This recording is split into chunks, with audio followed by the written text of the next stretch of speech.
छत्तीसगढ़ में कांग्रेस की हार की समीक्षा की जा रही है और आज बैठक का तीसरा दिन है।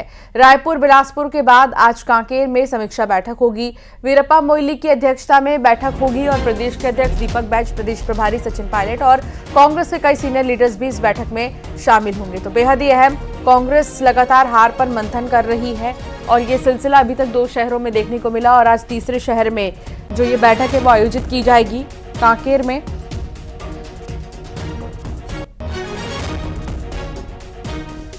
इस बैठक में दीपक बैज, सचिन पायलट मौजूद रहेंगे। समीक्षा बैठक का आज तीसरा दिन है और तीसरे दिन भी चर्चा का जो दौर है वो दिखाई देगा।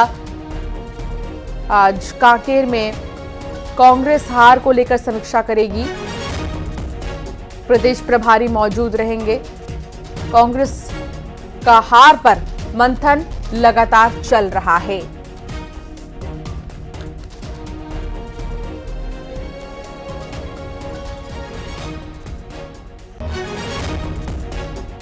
तनु वर्मा सहयोगी साथ जुड़ गई हैं। तनु, आज इस बैठक का तीसरा दिन है। बीते 2 दिन जब बैठक हुए, क्या कुछ निकलकर सामने आया? क्या बातें अहम कांग्रेस मान रही है जिसकी वजह से वो लगातार हार का सामना कर रही है?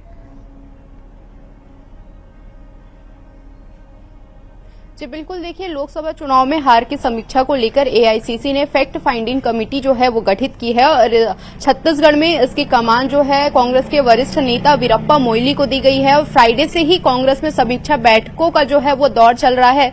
सबसे पहले रायपुर और महासमुंद लोकसभा की 3 अलग अलग बैठकें राजधानी रायपुर में हुई, जिसके बाद बीते दिनों जो है बिलासपुर में बैठक की गई और आज कांकेर लोकसभा सीट में ये बैठक होनी है। करीब 12 बजे से ये बैठक जो है शुरू होगी और इस बैठक में कांग्रेस के तमाम वरिष्ठ नेता जो हैं वो मौजूद रहेंगे। वहीं सबसे पहले जब राजधानी रायपुर में बैठक की गई थी तो इस दौरान नेताओं ने अपनी नाराजगी जाहिर करते हुए तमाम तरह के कारण जो है वो बताए थे। कुछ का कहना था कि पार्टी और कार्यकर्ताओं का सहयोग चुनाव के दौरान उन्हें नहीं मिला, इसलिए वे चुनाव में उनकी हार हुई है। साथ ही कुछ का मानना था कि इस बार के लोकसभा चुनाव में महिलाओं की पूछ परख जो है वो कम रही है, पार्टी आपसी गुटबाजी का भी शिकार हुई है जिसकी वजह से हार मिली है। साथ ही कुछ का मानना यह भी था कि छत्तीसगढ़ में लोकसभा चुनाव में कांग्रेस ने तमाम बड़े दिग्गजों को तो मैदान में उतारा था, लेकिन बाहरी प्रत्याशी होने की वजह से स्थानीय लोगों में इसको लेकर नाराजगी देखी गई थी। ऐसे में ये हार का एक बड़ा कारण ये भी जो है माना जा रहा है। बहरहाल सभी 11 लोकसभा सीटों पर समीक्षा जो है वो की जा रही है और इस समीक्षा के माध्यम से पता लगाया जा रहा है कि आखिर किन किन सीटों पर क्या कुछ मुद्दे रहे, कहां कमी हुई है। इसके साथ ही उसके बाद इसकी एक रिपोर्ट तैयार करके एआईसीसी को सौंपी जाएगी, जिसके बाद जो है पार्टी फैसला लेगी और आगे की रणनीति जो है वो तय करेगी। बहरहाल तमाम तरह के कारण जो है वो निकलकर सामने आ रहे हैं। कुछ का कहना है कि कार्यकर्ताओं और नेताओं का ही पार्टी के अंदर सहयोग नहीं रहा है चुनाव में, जिसकी वजह से हार जो है मानी जा रही है। बाहरी प्रत्याशी एक प्रमुख कारण है। तो तमाम तरह के कारण जो है सामने आ रहे हैं और इसको लेकर एक रिपोर्ट तैयार की जाएगी, जिसके बाद स्पष्ट हो पाएगा कि आखिर क्या क्या प्रमुख वजह रही है जिससे छत्तीसगढ़ की 11 लोकसभा सीटों में कांग्रेस का जो परफॉर्मेंस है वो बेकार रहा है। जी बहुत शुक्रिया जानकारी साझा करने के लिए तनु। तो मौजूदा समय में लगातार मंथन का जो दौर है वो दिखाई दे रहा है और साथ ही कई बड़े चेहरे कांग्रेस के जो है वो मीटिंग में शामिल हो रहे हैं। भोपाल की बात करेंगे। कांग्रेस ने विधायक दल की बैठक बुलाई है। विधानसभा सत्र से पहले विधायक दल की बैठक बुलाई गई है। आज बजट सत्र को लेकर रणनीति पर चर्चा होगी और कई मुद्दों पर सरकार को घेरने की रणनीति बनेगी।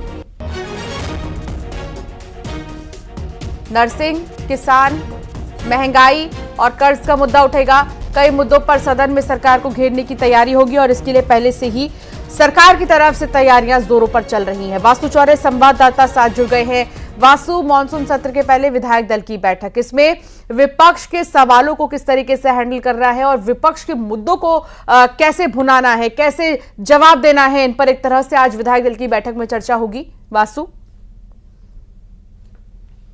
बिल्कुल, देखिए, विधानसभा के पहले जो विधायक दल की बैठक होती है, चाहे वो सत्ता पक्ष के विधायकों की हो या विपक्ष के विधायकों की हो, बेहद महत्वपूर्ण होती है, क्योंकि यहीं पर वो रणनीति तैयार की जाती है कि पूरे सेशन में आपको किस तरीके से अपनी भूमिका निर्वहन करना है। और विपक्ष जो होता है उसकी भूमिका होती है कि जनता से जुड़े हुए मुद्दों को उठाया जाए और जो वादे सरकार ने किए हैं वो वादे सरकार को याद दिलाया जाए ताकि वो समय पर पूरे हो सके। और इन्हीं मुद्दों को लेकर कांग्रेस आज रणनीति बनाएगी। शाम को 7 बजे एक होटल में कांग्रेस विधायक दल की बैठक जो है वो बुलाई गई है और जिसमें में प्रमुख मुद्दों को लेकर किस तरह से विधानसभा में अपनी बात रखना है, ये कांग्रेस के जो नेता हैं वो तय करेंगे। नेता प्रतिपक्ष उमंग सिंघार ने ये पूरी बैठक बुलाई है। इसमें प्रदेश अध्यक्ष जीतू पटवारी समेत कांग्रेस के जो वरिष्ठ नेता हैं वो भी शामिल होंगे और विस्तृत रणनीति बनाई जाएगी। सबसे बड़ा मुद्दा मध्य प्रदेश में इस समय नरसिंह घोटाले का है। नरसिंह घोटाले को लेकर लगातार सियासत होती हुई आई है और अब इसे विधानसभा में भी जोर शोर से उठाने की तैयारी है। दूसरा बड़ा मुद्दा बीजेपी का वचन पत्र है। बीजेपी ने वचन पत्र में जो मुख्य वादे किए थे विधानसभा के वचन पत्र में, उसको लेकर रणनीति तैयार की जाएगी, क्योंकि अब तक 450 रुपए में गैस सिलेंडर नहीं मिल रहा है, धान के 3100 रुपए नहीं मिल रहे हैं, गेहूं के 2700 रुपए नहीं मिल रहे हैं। ये तमाम जो आरोप हैं वो कांग्रेस के हैं। कांग्रेस कह रही है कि 3000 रुपए लाडली बहना को देना भी चालू करो, इसलिए उन्होंने आपको वोट देकर जिताया है और एक बड़ी बहुमत देने का काम किया। इसके अलावा महंगाई, भ्रष्टाचार और जो बेरोजगारी जैसे मुद्दे हैं जो अमूमन हमेशा बने रहते हैं, चाहे चुनावों की बात करें या विधानसभा सेशंस की बात करें, ये मुद्दे हमेशा बने रहते हैं। तो इन मुद्दों को लेकर भी कांग्रेस जो है वो रणनीति तैयार करेगी कि किस तरह से सरकार को घेरना है, कटघरे में खड़े करने का काम करना है। स्थगन प्रस्ताव जो लाए जाएंगे, जो विधायकों के द्वारा प्रश्न लगाए गए हैं, उनको और कैसे प्रभावी रूप से रखा जा सके, इसको लेकर भी जो नेता हैं वो टिप्स देते हुए नजर आएंगे। चूंकि ये बजट सत्र है सरकार का, तो बजट सत्र में जब बजट भी रखा जाता है तो बजट पर किस तरीके से अपनी बात रखनी है, इसको लेकर भी जो रणनीति है वो कहीं ना कहीं इस पूरी बैठक के अंदर तैयार होने वाली है। तो हंगामेदार ये पूरा विधानसभा का सेशन रहेगा और कांग्रेस की पूरी कोशिश होगी कि सरकार को घेरा जाए, जनता के मुद्दों पर जवाब मांगा जाए। और सरकार दूसरी ओर तैयारी कर रही है कि कैसे विपक्ष को जवाब दें और तमाम सारी योजनाओं का कैसे बेहतर से बेहतर विकल्प हो, कैसे एक जनहितैषी जो बजट है वो पटल पर रखा जाए, पेश किया जाए। तो ये जो आज की बैठक हो जाती है वो काफी महत्वपूर्ण हो जाती है और देखना होगा कि क्या कुछ और इस पूरी बैठक से निकल कर आता है। जी, बहुत शुक्रिया वासु जानकारी साझा करने के लिए। तो अभी इंतजार है इस बैठक के बाद वो बड़ी बातें क्या होंगी जिन पर चर्चा की गई। अंबिकापुर में खुदकुशी के लिए उकसाने वाला गिरफ्तार कर लिया गया है। युवती को आत्महत्या के लिए वो उकसा रहा था। युवक गिरफ्तार कर लिया गया। पेड़ में फांसी के फंदे पर झूलती युवती की लाश मिली थी। युवती आरोपी के साथ शादी करना चाहती थी। शादी से मना करने के बाद दोनों में विवाद हुआ। अब आरोपी को गिरफ्तार कर लिया गया है। श्रवण महंत संवाददाता साथ जुड़ गए हैं। श्रवण, क्या जानकारी इस पूरे मामले में? देखिए, उदयपुर थाना क्षेत्र के ग्राम भदवी में एक युवती की घर के पास लाश मिली थी। फांसी के फंदे में वो लटकी हुई थी। पुलिस उसे आत्महत्या के रूप देख रही थी, लेकिन परिजनों का ये आरोप था कि इसकी हत्या की गई है। और बीते दिनों जो है इसके समाज के लोग भी एसपी कार्यालय से ज्ञापन सौंपे थे, क्योंकि 16 ये मई का मामला था और परिजन ये चाह रहे थे कि अभी तक इस मामले में कोई भी कार्रवाई नहीं की गई। इसमें कल जो है एक आरोपी को गिरफ्तार किया गया है। ये बताया जा रहा है कि ये जो आरोपी है वो युवती का प्रेमी है। दोनों आरोपी जो गांव के पास के ही रहने वाला है। युवती से उसका प्रेम संबंध लंबे समय से चल रहा था और ये शादी करना चाहती थी युवती उसके साथ, लेकिन ये जो युवक था आरोपी वो से शादी से मना कर रहा था। और जिस दिन घटना के दिन भी ये युवती रात में इसके साथ गई थी घर से भागने के प्लान से, लेकिन जब युवक इससे शादी करने से मना कर दिया तो क्षुब्ध होकर ये युवती है वो अपने घर के पास आकर फांसी लगा ली थी और जांच पुलिस कर रही थी। और फिलहाल जो है उस आरोपी को गिरफ्तार अभी कर लिया गया है प्रताड़ना के आरोप में और आत्महत्या से उकसाने के आरोप में। जी, बहुत शुक्रिया श्रवण जानकारी साझा करने के लिए। गरियाबंद में खरीदी केंद्र से लाखों का धान गायब हो गया है। जेंजरा धान खरीदी केंद्र में 249 क्विंटल धान गायब हुआ है। समिति प्रबंधक पर एक्शन होगा। समिति प्रबंधक से वसूली होगी। ऑनलाइन रिपोर्ट में यह खुलासा हुआ। कार्यालय सहायक आयुक्त ने नोटिस जारी किया।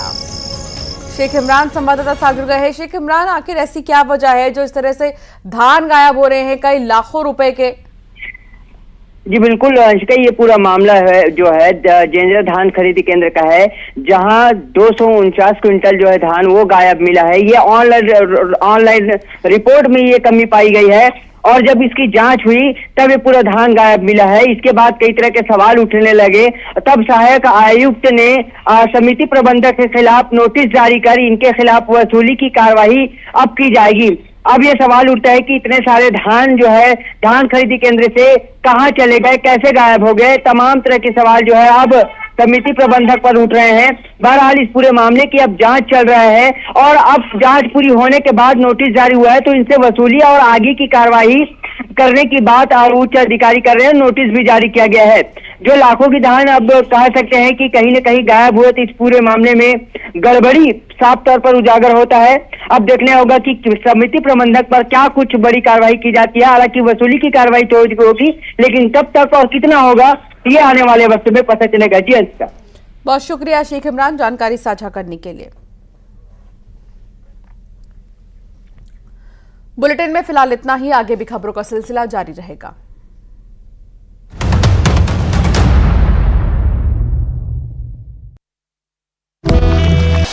कोंडागांव में नारंगी नदी के पुल के नीचे मिली